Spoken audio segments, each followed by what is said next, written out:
Hello বন্ধুরা, আমার নতুন একটা ভিডিওতে আপনাদের স্বাগত। আজকে আমরা মেলাতে ঘুরতে গিয়েছিলাম। এই মেলাটা ঈদ উপলক্ষে হচ্ছে, তাই আমরা সবাই মিলে ঘুরতে গিয়েছিলাম।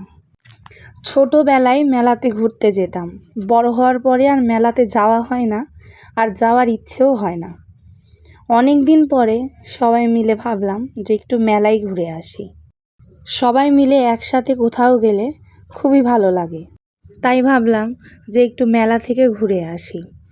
মেলাতে অনেক দোকানপাট ছিল, জিনিসপত্রের দোকান ছিল, খেলনার দোকান ছিল, খাবারের দোকান ছিল, এছাড়াও বাচ্চাদের নাগরদোলনা ছিল।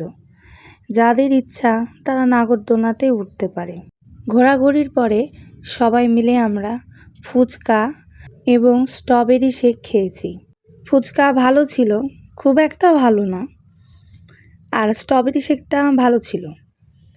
আমরা তো ফুচকা খাচ্ছিলাম, পরে হঠাৎ করে দেখলাম যে স্ট্রবেরি শেক আমাদের জন্য নিয়ে এসেছে। ফুচকার সাথে এখানে নানান ধরনের টক ছিল, পাঁচমিশালি টক, মিষ্টি টক, তারপরে বোম্বাই মরিচের ঝাল টক, এইগুলো ছিল আর কি। যার যেটা ইচ্ছে সে সেটা খেতে পারে। আমরা মিষ্টি টকটা নিয়েছিলাম। আচ্ছা বন্ধুরা, আজকের ভিডিওটা এই পর্যন্তই। দেখা হবে আবার পরবর্তী ভিডিওতে। ধন্যবাদ।